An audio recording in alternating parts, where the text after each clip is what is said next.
እግዚአብሔር እኔና እናንተን የፈለገው በሰማያዊም ስፍራ በምድርም እንድንኖር ነው።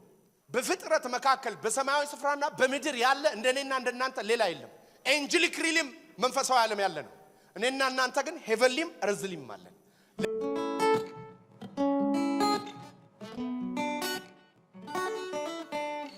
በክርስቶስ በሰማያዊ ስፍራ በመንፈሳዊ በረከት ሁሉ የባረከን በምርጫ ውስጥ የመረጠን ሰዎች በክርስቶስ የዳነን ሰዎች አንድ ነገር በጣም ወቁ።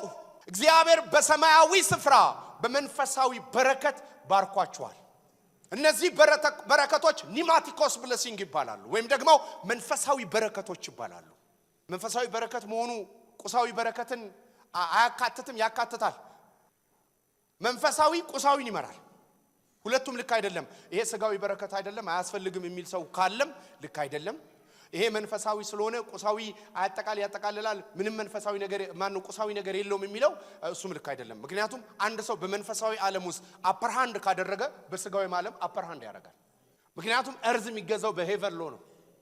እግዚአብሔር አሁን በክርስቶስ ኢየሱስ ከፍ ያደረገን ትላንት ከነበርንበት የህይወት ስርዓት አይደለም ከፍ ያደረገን በሰማያዊ ስፍራ ነው ፖዚሽን ያደረገን። ይሄ በሰማያዊ ስፍራ ተባርከናል የሚለው ኒማቲኮስ ብሌሲንግ የሚልበት አንዱ ምክንያት ምን እንደሆነ ታውቃላችሁ? ሰማያዊ ስፍራ ላይ እዚህ ምድር ላይ እየኖርን እንዴት ነው ሰማያዊ በረከት የተባረክነው? ስለኔና ስለናንተ የምድር አገልግሎቱን ጨርሶ በአባቱ ቀኝ በሰማይ የተቀመጠ አሁንም ሪፕሬዘንታቲቫችን ኢየሱስ አለ በክርስቶስ በኩል የሚለው ለዚህ ነው። እኔና እናንተ ሰማይ መግባት አይጠበቅብንም። እኔና እናንተ ሰማይ ቀኝ መንጠልጠል አያስፈልገንም። ለምን? በሰማያዊ ስፍራ ስለኔና ስለናንተ የታየ የተመረጠንበት ስራችንን የተሰራበት ኢየሱስ በሰማያዊ ስፍራ ላይ አለ። ከዛስ በእግዚአብሔር ፍቃድ የኢየሱስ ክርስቶስ ሐዋርያ ሊሆን የተጠራ ካል በኋላ በክርስቶስ ኢየሱስ ላሉት በኤፌሶን ላሉ ምን ቅዱሳን በክርስቶስ ኢየሱስ ላሉ ምእመናን። ስለዚህ ሰዎች ልዩ ፕሪቪሌጃችን ከመላእክቶችም በተለየ ፕሪቪሌጅ የተደረገው ምን እንደሆነ ታውቃላችሁ? በመሬትም በሰማያዊ ስፍራም እንድንኖር ተፈልጓል። እግዚአብሔር እኔና እናንተን የፈለገው በሰማያዊም ስፍራ በምድርም እንድንኖር ነው። በፍጥረት መካከል በሰማያዊ ስፍራና በምድር ያለ እንደኔና እንደናንተ ሌላ የለም። ኤንጀሊክ ሪልም መንፈሳዊ ዓለም ያለ ነው። እኔና እናንተ ግን ሄቨንሊም እርዝሊም አለን። ለምንድነው ይሄ የተፈለገው? በሰማያዊ ስፍራችን እንዲሆን በምድር ደግሞ ሰፈራችን እንዲሆን ነው።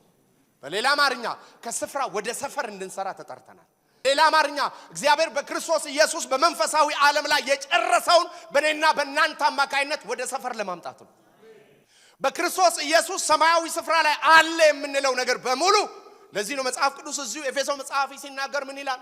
ያ መጽሐፍ ቅዱሳችን በክርስቶስ ኢየሱስ የጎደለውን ሞላ ዘንድ በክርስቶስ የጎደለው ምንድነው ብትሉ እኔና እናንተ በክርስቶስ ኢየሱስ የተደረገውን በማወቅ ከሰማያዊ ስፍራ ወደ ምድራዊ እንድንሰራ መፈለጋችን።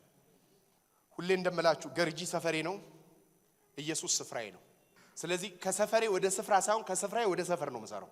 ሬን እናረጋለን ሩል እናረጋለን ስንል ከየት ከሚገዛው ዓለም ወደሚገዛው ዓለም ነው። ይሄ ምድር የተፈለገበት አንደኛው ለቴሌቪዥን ነው። መንፈሳዊ ዓለም የተፈለገው ለስቱዲዮ ነው። ከመንፈሳዊ ዓለም ከስቱዲዮ ቴሌቪዥን ወደዚህ ዓለም እንድናንጸባርቅ ነው፣ ሪፍሌክት እንድናረግ የልጁ መልክ እግዚአብሔር በእኛ መግለጥ ነው። አንድ መልክ አለው በሰማይ። አዎ በምድርም የልጆች መልክ ያስፈልጋል። በሰማይ ያለውን መልክ ወደ ምድር የሚገልጡ እኔና እናንተ የተፈለግነው ለዚህ ነው፣ የተመረጠነው ለዚህ ነው እያለን ነው። ምርጫችን ከአሁን ህይወት ጋር ሲያያዝ በዚህ መልኩ ነው የሚያያዘው። that's the whole intent